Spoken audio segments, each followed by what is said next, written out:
comfort. A lot has happened in the past few days.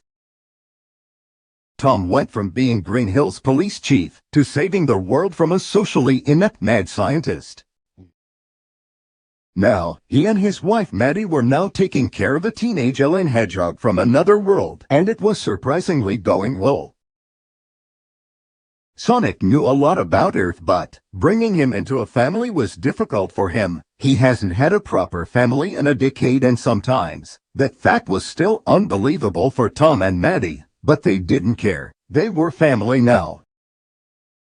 It was late in the evening. All four members of the family were relaxing on the couch. The light of the television illuminates them as the first Star Wars movie was playing.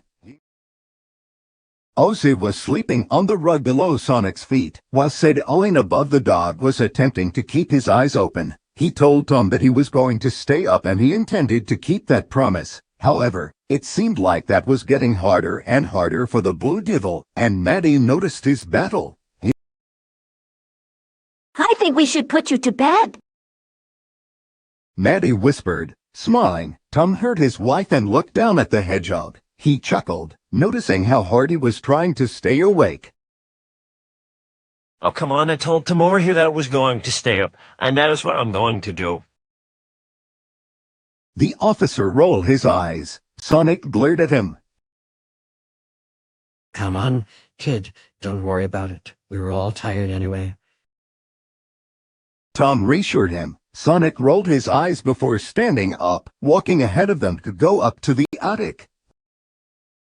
As they entered his room, Sonic was reminded that this was his life now.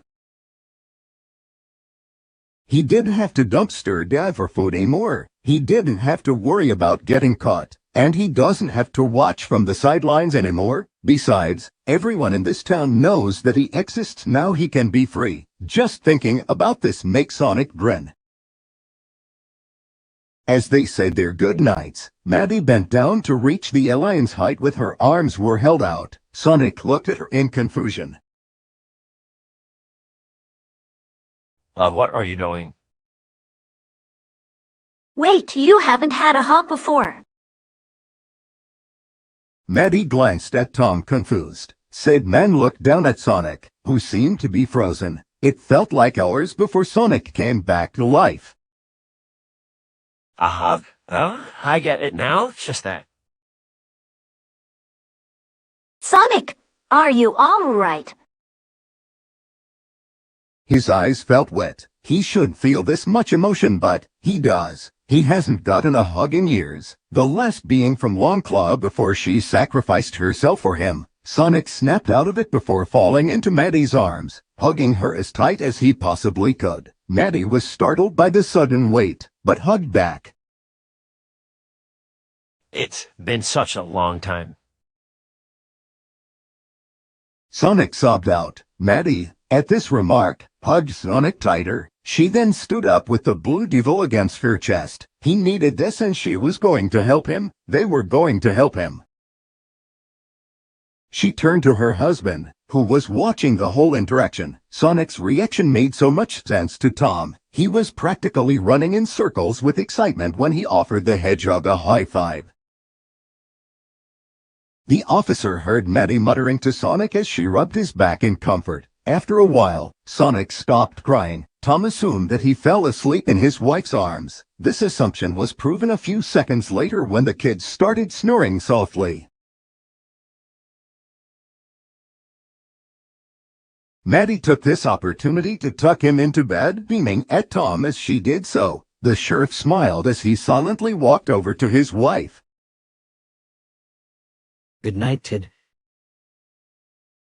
Tom murmured before gently rubbing the alien's head. Maddie giggled at the one-sided interaction, then properly tucked in the sleeping Blue Hedgehog. They then left the room so that they could both get some shoot-eye.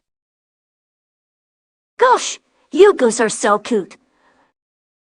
Maddie teased. Tom rolled his eyes tiredly at his wife, not even bothering to defend himself. He normally wasn't the most affectionate, but with Sonic, he knew that the kid needed as much love as they could give him. Tom knew that his life was going to change due to basically adopting the Speedster, but he honestly didn't care. He deserves the best life they can give him.